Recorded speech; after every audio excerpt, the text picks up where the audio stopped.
U.S. Army Cyber Command, Lieutenant General Steve Fogarty.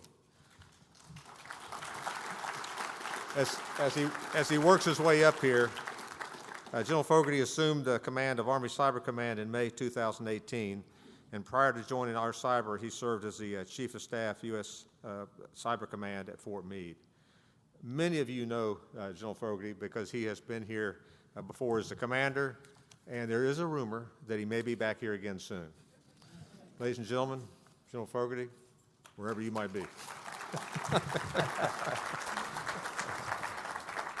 Hey, Mike, thank you. Really appreciate it. Hey, first of all, good morning, everyone. It is truly a privilege to be here. I want to start with a shout out to AFCEA. They're the ones that are such great partners with us, with the Signal Corps, with the Intel Corps, and everyone else that really makes up this community of interest. And I was sitting upstairs in the hotel this morning. I was eating breakfast. I was talking to one of our industry partners, and I glanced over on the television set. Saw General Shea. Sir, you look magnificent as always.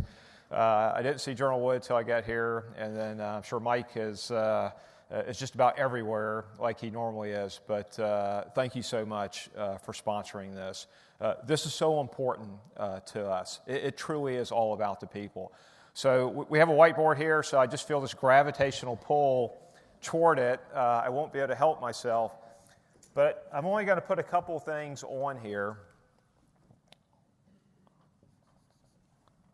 And that one's not going to work.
Okay, so there's three key words in here: imagine, people, and expanding or expansion, because that's the landscape that we're facing.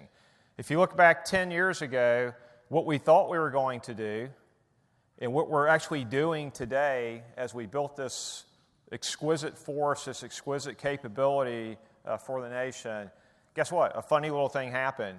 It started to evolve. It started to change. As we started getting reps in, building muscle memory, what we found is our ability to actually anticipate, to predict, to be skating to the puck, right? That is driving where we're at. So I've talked previously about this need for speed. And in that case, I taught really operations. Clearly, though, we're in a race condition right now. So it's not just for technology, it's not just operationally, it's about a race for talent. And that's what I want to spend a couple of minutes today talking to you about, is where we're at within Army Cyber, and I think it reflects where the greater enterprise, cyber enterprise is in Department of Defense. And I'm going to talk about a few things that I think that make us unique on the Army side. Although, I'll tell you, that's starting to shift here pretty rapidly. I want to give a shout out to Dr. Bryson Payne and the University of North Georgia team for winning the NSA Codebreaker Challenge just a couple of weeks ago. And what I'll tell you is they beat 531 teams around the nation. Georgia Tech took second place, so 2 teams from Georgia were in the top 5, and they beat 531 other teams around the nation. So how do you get to that point? Well, it's recognizing that you have to start moving. You just can't talk about it. You just can't plan. You actually have to start moving, start doing. And that's critically important. And it goes to kind of that first bullet. We cannot have a failure to imagine. That's that little red X there. Because if we fail to imagine, then we will lock ourselves, we will restrain ourselves, we'll draw tiny little boxes, because we'll say, look, this is not what we're supposed to do, or it's not about that. And what we'll do is we'll beat the initiative out of our workforce before we even start. And what I'm telling you is I just came back. I drove back about 30 minutes ago at a pretty rate of high speed to make this discussion. And I was spending the morning with soldiers, sailors, airmen, Marines, and civilians from all disciplines. So from cyber, from intelligence, from information operations, a range of disciplines that are working together. They're not being bound by convention. They're not having a failure to imagine, because if we get ourselves caught up in process, and it starts at day one, once we start to look at what that population is, if we're not too careful, we'll draw this and it'll be so narrow. You have to have a PhD, or you have to have a master's, you have to have a degree, otherwise we're not interested in you. Or we have to have this, or we have to have that, and what we end up doing is we close off opportunities for ourselves. So that workforce that's out there operating truly 24 hours a day, 7 days a week, doing tremendous work for our nation. When you look at what they did with the team structure that we gave them and how they operate today, it's absolutely amazing. And it was understanding that you had to take different disciplines, you had to bring those disciplines together to solve very complex problems. And you had to solve them very rapidly. So the theme that I'll keep going back to is this need for speed. So we're going to move down to Georgia. I'll be down here in May, and I'm bringing Army Cyber Command down to a brand new campus. And I see General Ed Cardone here. This campus is really the fruition of a lot of love and a lot of labor that he put into really having the vision to make the decision to come down here, to build a facility that was operationally relevant, that is going to enable collaboration from our most important capability, that's our workforce. And so this is a case, we're not going to man that building, okay? We're truly going to equip the man. And that's generally the Army model. It's about giving our workforce the capabilities, the tools, the infrastructure, everything that's required to be successful. And if you flip it and you go about it in a different mindset, then what you have are these nice palaces that create stovepipes that actually reduce the ability to collaborate. And if you do that, you're always going to be running after the adversary. You will never have the initiative, at least in our experience. So this building that we're going to move into is pretty important. Now, from the outside, I call it the hard candy shell. And what it does is that hard candy shell protects the weapon system and the crew for that weapon system. And so that weapon system is our networks. And that crew are those extraordinarily talented individuals. And we get many of them. They come to us looking for training. They want to enlist in the Army. We have some that come in through the officer ranks, and they come to us at a really high level. And then we're very fortunate that we're able to track civilians that bring a different skill set, oftentimes a different mindset. and we bring them into that facility. We give them access to what they require to do their job, and then the rest is pretty darn natural, and it's actually very exciting. And those young men and women, they're making a huge difference right now. Now, as I always say, I can't talk about operations, so you have to trust me on this, is that workforce, 24 hours a day, 7 days a week, they're making a difference globally. And they've got global reach from Georgia, and that's critically important. Now, we have many partners, and that's the key to success. They run from academia to industry to government at all levels, local government here, state government across the river. We have friends on the Hill who are actually trying to help us get to where we think we need to be. And things are moving so fast right now that the only thing that can keep up with it is the people. Because we have processes that have a tendency to choke us down. And the thing that allows us to reduce the impact, the negative impact of process, are people. Because that workforce out there does not have a failure to imagine.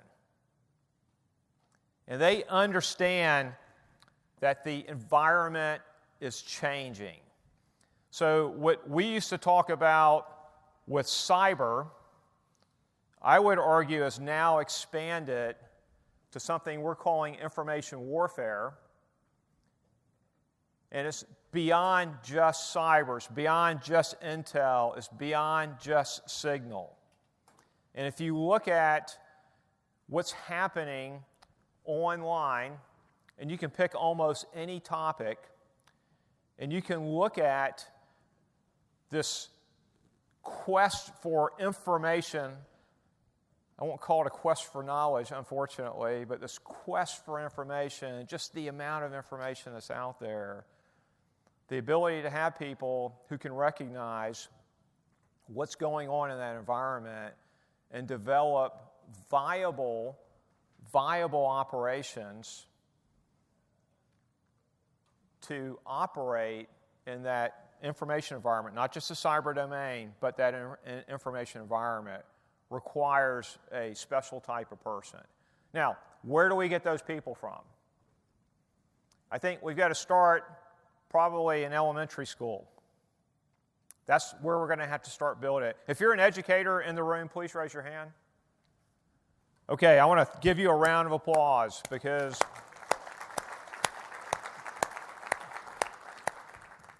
I want to thank you for what you're doing every single day to not only feed my machine, but feed the American machine, our partners' machines, to get after all the opportunities that present themselves in this space.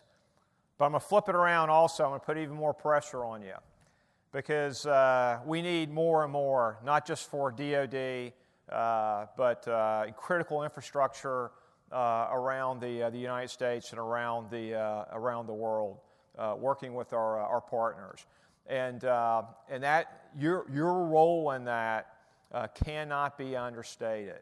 And so it's your ability, I think, to excite interest at the earliest possible level, to start to identify talent at the earliest possible level, so that we can then start to identify those bright minds that just need a connection, they need opportunity, they need guidance, they need a sense of purpose. And I hope to get some of them. And here's the deal. I'm not going to retain everyone. That's okay. That's actually good for the nation. It's good for us. So as people pass through, retention is important. But it's also the ability to take people who are trained, they understand how to operate ethically, so they have values that are critically important for us. And then those former soldiers or former civilians that work for us, they go out and they get into the population, they get into the workforce, and they're superstars there. So we're okay with that. We can't retain everyone. We don't want to retain everyone.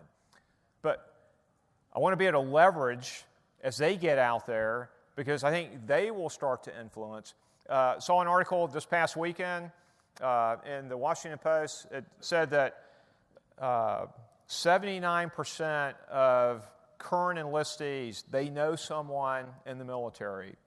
It's not necessarily a father. It could be an uncle, it could be a brother, it could be a friend.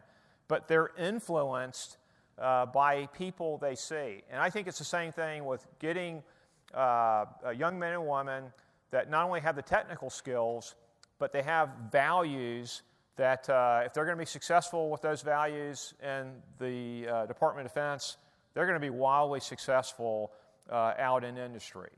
And so that's an important part of this mission. So it's more than just numbers. As we move down here, the command is undergoing tremendous change, not just because of the move. That's the headquarters that's moving down. We have subordinate forces that are still located around the globe. And what we've built or building down at Fort Gordon is the ability to connect to that global enterprise, to execute mission command over that global enterprise in real time. Because I may have a certain skill set that I require, technical skill set, I may have a language that I require, and I've got to have access to that wherever that individual is located. And sometimes it's great to get them on a plane and drop them where they need to be as part of a team, but I'm not restricted to that. And sometimes that just works against me because that will slow me down. That reduces my agility, the speed that I feel that I have to operate with. So the good news is we've got individuals that actually get the big idea, and they've got the agility, they've got the flexibility. I want to give them really the training they require so that they're authorized to plug into my network and conduct operations in a very ethical manner according to values and the law of the land.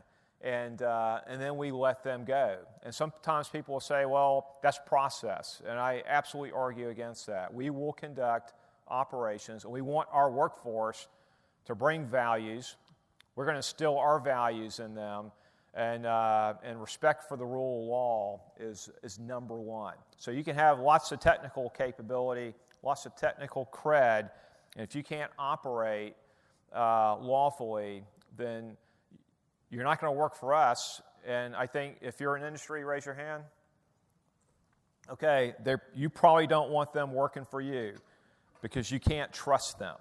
So this is the what we've got to be able to do with this workforce. If let's just turn out a bunch of technicians, we can stamp those out, I think, fairly rapidly. But getting people that can operate as part of teams, lead teams, be as responsive as we require them to be, operate within the rule of law, that's a completely different manner. Now, we commissioned about 120 officers last year into the cyber mission force. And they come from a broad range of commissioning sources. So about half from the military academy, about half through our ROTC, and now we're direct commissioning officers. And that's a tremendous capability because we can take someone, in some cases, who has industry experience. In some cases, they've made their fortune. They want to give back to the nation, and we bring them in, believe it or not, as a second lieutenant or first lieutenant, a captain. I have the authority to commission up to colonels, direct commission, based on their experience, their knowledge, and our appreciation for their maturity and the values and the value proposition they bring to us. And the good news is, if you have students, you have young individuals that you know, we also offer a lot of scholarships. So if they can get into the school, then the right schools, that they want, they've got what we think is required, then we've got tremendous capability to help finance their education. Now, we bring in the majority of our workforce through Fort Gordon, through the doors, a couple miles from here, and that's our enlisted workforce.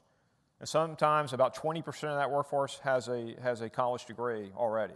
And sometimes when I talk to university presidents, they're really surprised by that. Because I'll engage with them and say, look, I'm competing for the same person you're competing for. Okay, you want someone that can show up to work? You want someone who has values that you can trust, you can depend. You want someone who has the aptitude. They have a knowledge or quest for knowledge. They want to learn. And the only thing I've got to be able to do the difference is they have to be able to run 2 miles in a certain amount of time and do a few push-ups.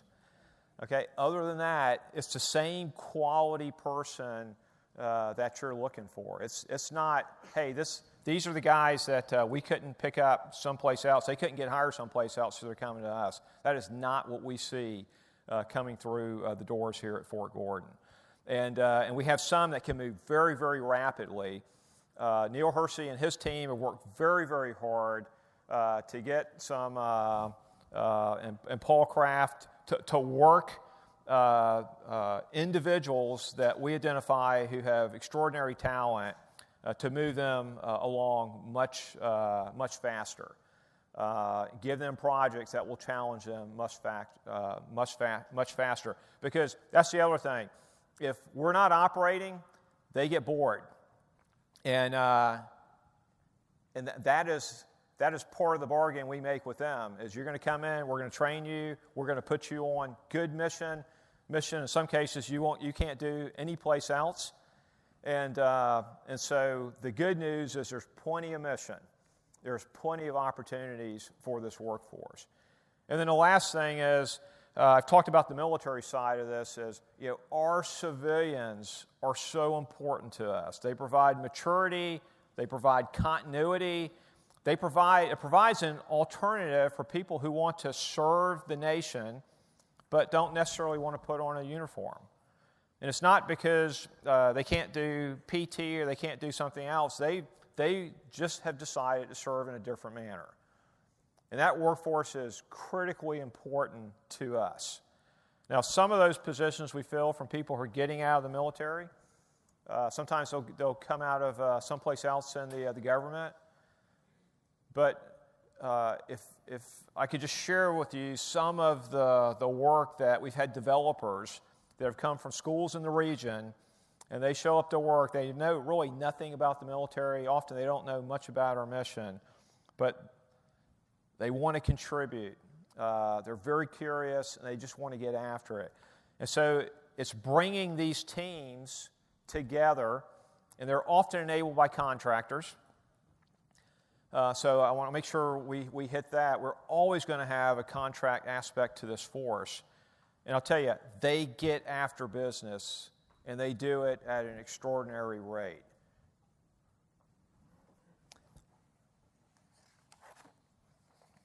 So what are we looking for?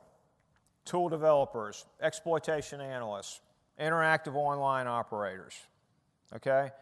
We're looking for smart people who have the ability to get after the mission, work well with others, collaborate effectively, and don't have a failure to imagine. They don't have that block, because if they do, their peers are going to kind of strip them off. It's a pretty fast business, and there's a lot of pressure to be able to deliver and to be able to perform.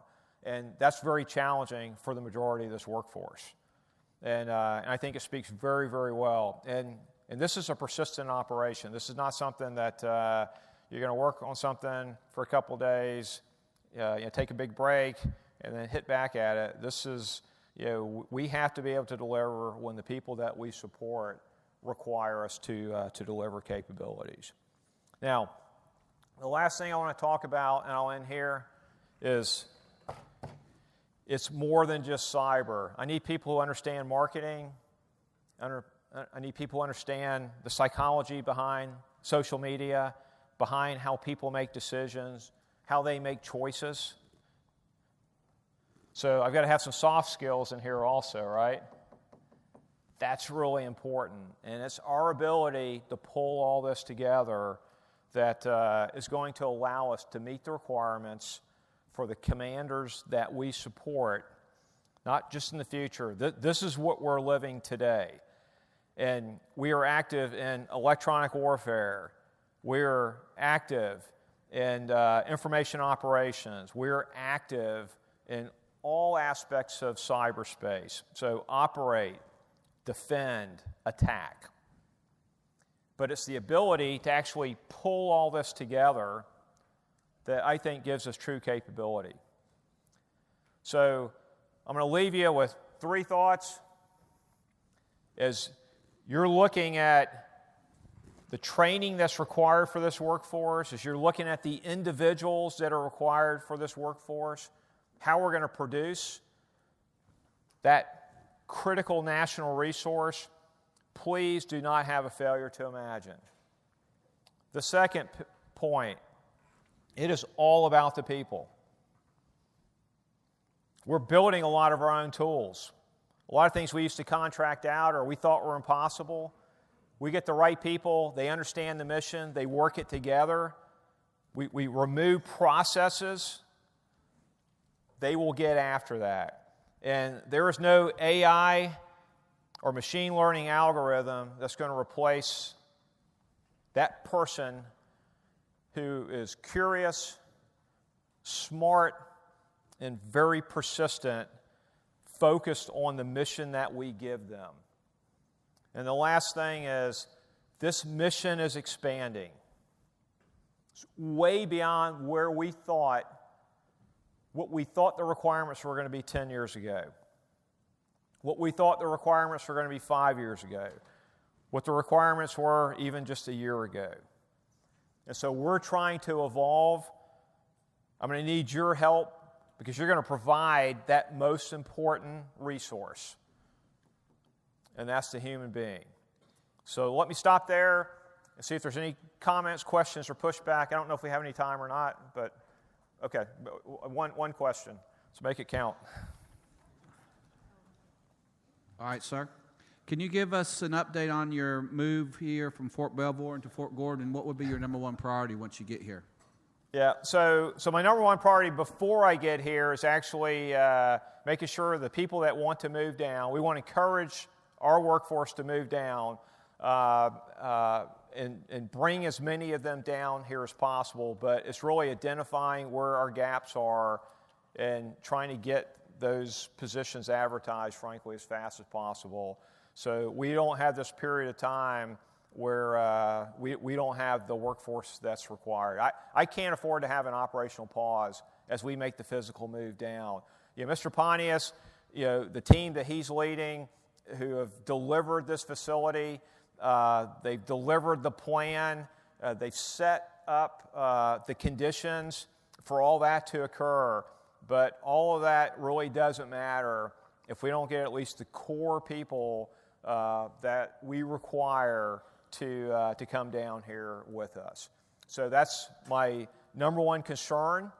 It's the thing that we spend the majority of our time working our way through. We'll physically move. You know, I will load the U-Haul truck. You know, I'll get the dog. We'll move down like a lot of people will. I would argue that the mission could suffer, me having an accident on the way down here more than it could a lot of our workforce. So I got to get the operators down here. I got to get the analysts down here. And if we have people who elect not to move down, then we're going to have to fill that as rapidly as possible. And I have to do that in a thoughtful way because what I can't have is a situation where everyone runs from the schoolhouse or they run from the units that are down here into Army Cyber, and then we create an imbalance someplace else. So we're going to have to be very thoughtful about how we do this. And so that's what I'm spending the majority of our time concerned with. Now, the good news is we're coming. I mean, there's no doubt. The building, the facility, it's magnificent. It's going to give us exactly what we require to conduct operations in the environment that I described. We have all the technology that's required. I think we have the physical spaces that will facilitate collaboration. So if we fail, it's because of this. And that's a lick on me, it's a lick on us, on the leadership team. Okay? Because I think we got the human capital. Where we have some shortfalls for some people who won't make the move, we're going to work that very hard. So I imagine there are going to be some opportunities here locally. And we've got a plan to do that. I just can't announce it right now. Okay? Thank you very much for your time. Yes, sir.